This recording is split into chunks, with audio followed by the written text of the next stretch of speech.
Prof. Denise, narinig natin yung tawag ng ating mga nagkikilos protesta doon sa labas ng Senado. We understand that, of course, the issue of impeachment is a political issue. But the conversation should go beyond that. Tama ba yun, Prof. Denise? Because it's also about accountability. Ang tanong ngayon, how do we make the public understand na itong issue ng impeachment, hindi lamang siya tungkol sa kulay, hindi siya tungkol sa kampihan, but it's about accountability. How do we make yung public appreciation aspect doon sa usaping yun? Well, tama, no? Sabi ko nga, itong removing if you want to remove an impeachable official, one of the reasons is that because we want him or her to become accountable for possibly misbehaving or abusing his or her power. So that itself is removing a public official is a political act. Kasi you have to make a decision.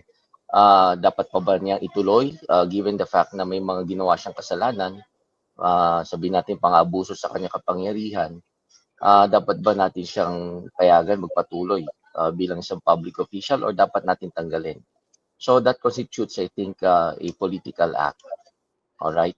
Ngayon, how much of it is determined by how much of it is legal? Kasi yung pa lang intindi na ng mga tao na yung impeachment mechanism itong impeachment process ay isang mekanismo upang proteksyonan tayo laban sa mga makakapangyarihang mga opisyal na nagkakamali o umaabuso sa kanilang kapangyarihan. So, yon pa lang, intindi na ng mga tao, hindi na kinakailangan ipagdiinan pa yun, kasi common sense na lang. Hindi mo na kinakailangan maging abogado, maging senador, o maging judge, o kaya magkaroon ng PhD, upang maintindihan kung para saan ang impeachment. Now, kaya lamang siya umihirap kasi mayroong sa proseso ng pag-impeach ng isang public official, kinakailangan sumunod tayo sa mga alituntunin na sinasabi ng saligang batas. At saka ng iba pa natin mga batas,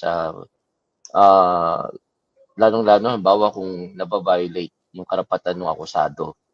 Pero kung wala naman, o kaya kung hindi nasusunod yung procedure, ito yung ilan lamang sa mga bagay na magaman pinapayagan mag-intervene ang Supreme Court upang siguraduhin na nasa tamang proseso. But other than that, I think this is largely a political process. At very simple ang impeachment process. Paraan yan upang tanggalin ng konstitusyon o ng sambayanan ang isang opisyal na hindi na pinaglalaban yung interes ng publiko. At nahuli siya, may mga ebidensya laban sa kanya.